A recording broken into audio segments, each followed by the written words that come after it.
watch it on FaceTime Live. My wife had my cell phone here filming it, and for those of you who thought I wasn't. But wow, a community prayer service. I was in an Uber last night going to the 76ers game, and even my Uber driver was shocked when I told him that we have a community prayer service.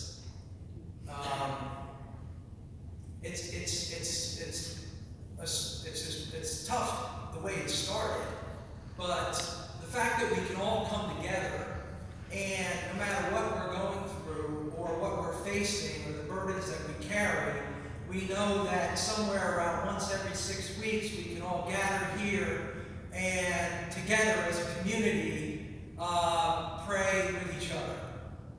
And so we give that honor to God, and I'm amazed by it, and I hope you are as well.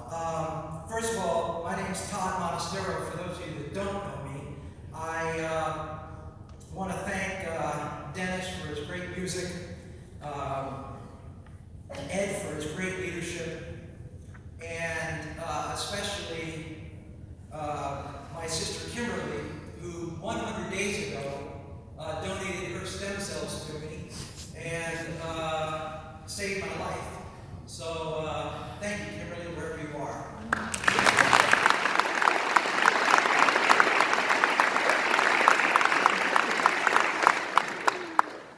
I also want to thank Bernie.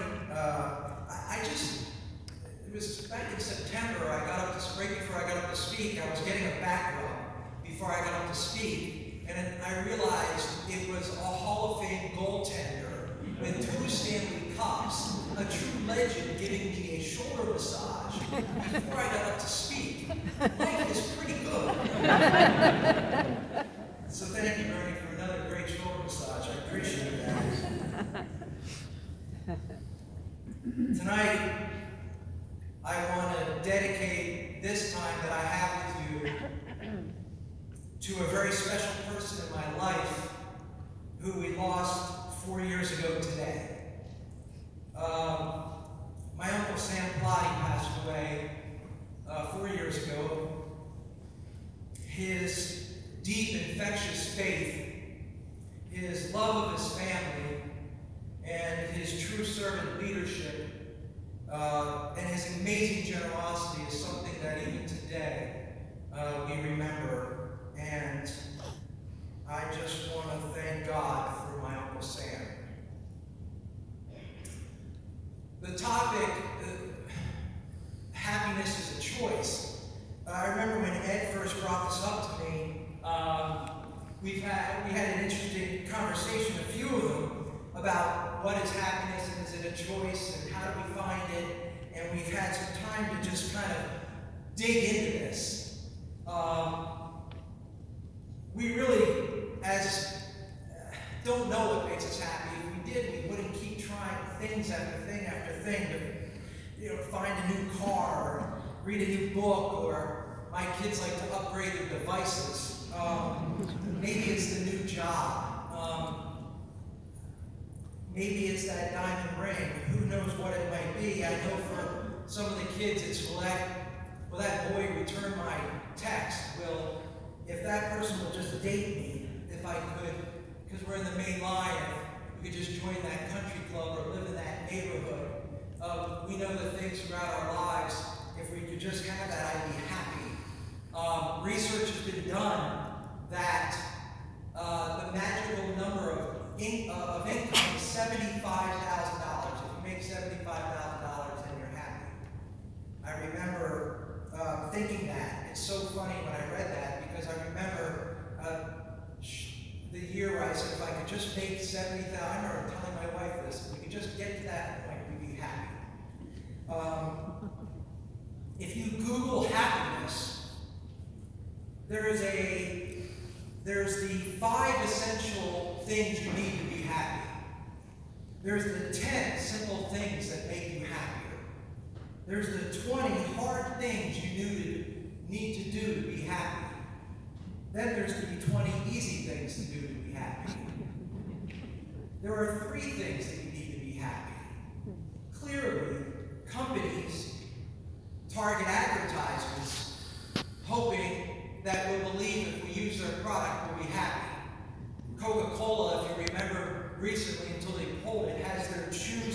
this campaign. ING Direct said that if you open up an orange bank account, it'll bring you happiness. Clearly, this is a search and a quest for many of us. But I guess the one thing we've learned, or many of us know, is that happy people are at peace with God. Some believe, maybe the way that I did, was that God was in the way of happiness. Maybe you grew up with the saying, God wants you to be doesn't want you to be happy, he wants you to be holy. But diving into this biblically, you find out quickly that God designed happiness. God's view is that he hopes that each one of us is happy. The one thing I've learned is that the two heaviest pieces of leather I've ever found are the front and back of my Bible. I don't know if you've found that in your house. But when I've opened it and read it, I've learned a few things. First of all, Jesus, in the Sermon on the Mount, gave us a very clear view of what happiness is. The blesseds, or the Beatitudes, it's interesting, the word blessed in the Bible, the word means more than happiness. It's an emotion, and God uses it to refer to an ultimate well-being, a spiritual joy. Jesus took his disciples up on the mountaintop. I believe in today's terms, he would ask everybody to turn off their cell phones, maybe to get some clarity, just to have some focus. And he started by saying, blessed, if you want to be happy, and if you really, really want to find happiness. And so many of us today are dealing with so many struggles and so many burdens and so many things that keep us we believe, in the way of happiness. God said, first of all, blessed, happy people, blessed are the poor in spirit, because theirs is the kingdom of heaven. Blessed are the poor in spirit, for theirs is the kingdom of heaven. Jesus says, you want to be happy, rich or poor, have or don't have? I'm going to be completely dependent on God, being poor in spirit. Someone who daily embraces their dependence on God. Jesus finished, secondly, said, blessed are those who mourn, for they'll be comforted. Happy people are those who are emotionally aware. Eyes that are wide open to the pain and struggles of others. Those kind of people that step in the middle of other people's difficulties. You know those types of people. When I was diagnosed 3 years ago with cancer, I got to run into those people over and over. I can tell you that until I was diagnosed with cancer, I wasn't the kind of person that really mourned others. I was the kind of person that if it was a funeral, maybe I would sneak in the back and maybe just slide over and just make sure I was seen. But Jesus says, if you want to be happy, you've got to be somebody, the type of person that mourns the difficulties of others. Jesus says, blessed are the meek, for they'll inherit the earth. I don't know about you, but the term meek to me sounds like weak. I don't know if I really want to tell my son, hey, grow up and be a meek kind of guy. But Jesus says, you know that kind of person, the person that is meek. It's the kind of person that's quiet. They don't jump into conversations. They're not demanding that they be heard. Happy people are those that are humble, teachable, patient. If our marriages, if we were meek in our marriages, there'd be a lot of yes, honey. I don't always have to be right. Jesus said, blessed are those who hunger and thirst for righteousness, for they will be filled. Jesus says, blessed, happy people are those who are committed to doing the right thing, even when it's difficult. Happy people don't carry regret from ignoring difficult situations. They hunger and thirst. It's a deep longing for righteousness. It's someone whose conscience is shaken and stirred when they see the oppressed. People that are being mistreated. People that hunger and thirst for righteousness. Think about teenagers that stick up for the mistreated or can't stand seeing other people harmed. But as Jesus, whether you're a Bible person or not, the fact that Jesus is taking this time to tell his disciples that if you want to be happy and find happiness, you would hunger and thirst for righteousness. He said, blessed are the merciful, because they will be shown mercy. Jesus says, happy people are those people that don't hold grudges. Have you ever met somebody that holds grudges that's happy? They're forgiving people. They aren't waiting to get even. Happy people are compassionate people. They're giving people. They give people what they don't deserve. This is common sense. It's just difficult to be happy when you're always upset with somebody else. You've got this deep desire to get even.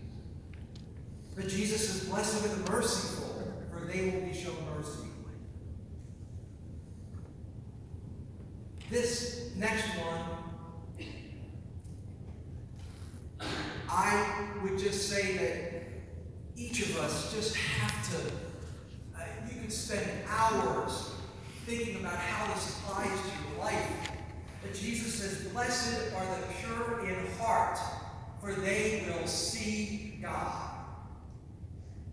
I don't know about you, but when I know there's so many times where I just wish I could just get a glimpse of what God's plan is for my life. If I could just get some answers to the big questions that are facing me right now. Jesus says, for the pure in heart, the moral purity, ethical purity, living a life of character. I know for some people it's living the kind of life where you don't need to lock your cell phone. You don't need to delete your browsing history on your laptop. You have purity in heart. Jesus is saying that if you want to see God, and if you can purify your mind and your thoughts, we'll find happiness because we will see God. Maybe we'll see that a bit of what his view is for our children. Maybe it's a view for the job that I'm going to have. Maybe it's that the wisdom that we're all looking for. What an unbelievable statement that the more pure that our hearts are, the more noble, the more righteous under God that our hearts are, that we will see him. What a blessing. What a blessing. Jesus says, blessed are the peacemakers, for they will be called children of God. This is another one. I mean, you ever met a troublemaker that's happy? Somebody who stirs the pot. I remember when I started working, we called this guy Mr. Grumpy. somebody that's always difficult to get to be happy. Somebody, Jesus said, blessed are the peacemakers, those people that are like mediators. They fix broken relationships. They're the kind of person that steps into the middle of problems and offers solutions. And Jesus says, happy people are peacemakers. And finally, Jesus says, blessed are those who are persecuted because of righteousness, for theirs is the kingdom of heaven. Happy people are those who choose righteousness, even if they suffer the consequences. Whether you're a student, whether you're in the business world, it's when you choose righteousness, when you choose the right path, when you make the decision that people are going to possibly harass you, people, you might get teased or bullied for that righteous point of view, and you're persecuted for that. Jesus says, yours is the kingdom of heaven. Jesus finishes the Sermon on the Mount, and a little bit later in Matthew 7:24, he says this, therefore, everyone who hears these words of mine and puts them into practice is like a wise man who built his house on the rock. The rain came down, the streams rose, and the winds blew and beat against that house, yet it did not fall, because it had its foundation on the rock. Jesus finishes after telling his disciples how to be happy and what the characteristics of happy people are. And he says they practiced it. Like a house that was built, it didn't happen overnight. It didn't come from watching a TED Talk or reading a cute bumper sticker or watching an inspirational video or listening to a 6-door Italian. It doesn't come from Oprah Winfrey. I'm sorry to say that. But it comes from what Jesus said is if you hear these words of mine and put them into practice, then you are building a house that's on a rock, that even when you get that unthinkable phone call, or you get that news that rocks your world, that the streams rise and the winds blow. I mean, we're in a group of 100 people here that the streams have risen and the winds have blown and the rain has come to many of us.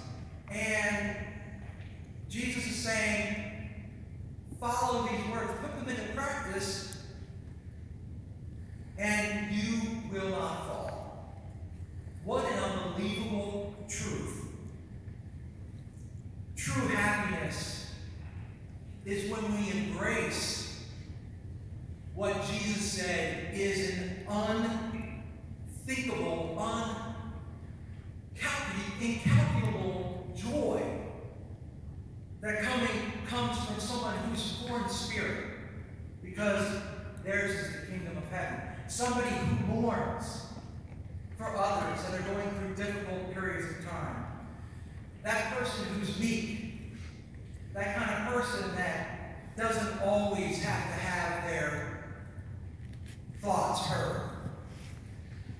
Somebody who hungers and thirsts for righteousness.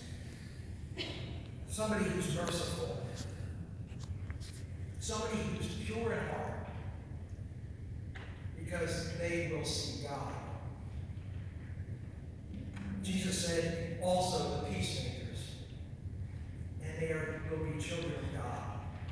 And those who are persecuted. Those traits that he laid out to his disciples and finished by saying, everybody in here can hear his words. Put them into practice. And whatever we're going through, I can tell you from my own life,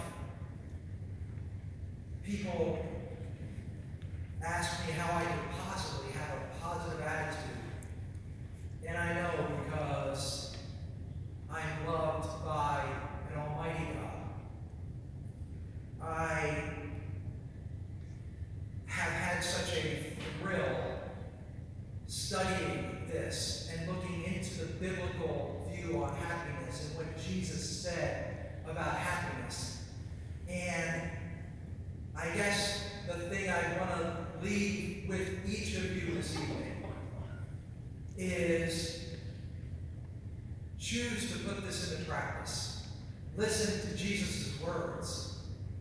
I don't know about any of you, but up until a month ago, if you had asked me about the Beatitudes, I could probably name about 2 or 3 of them. Maybe each of us, with whatever we're going through, we put this into practice. Thank you, everyone.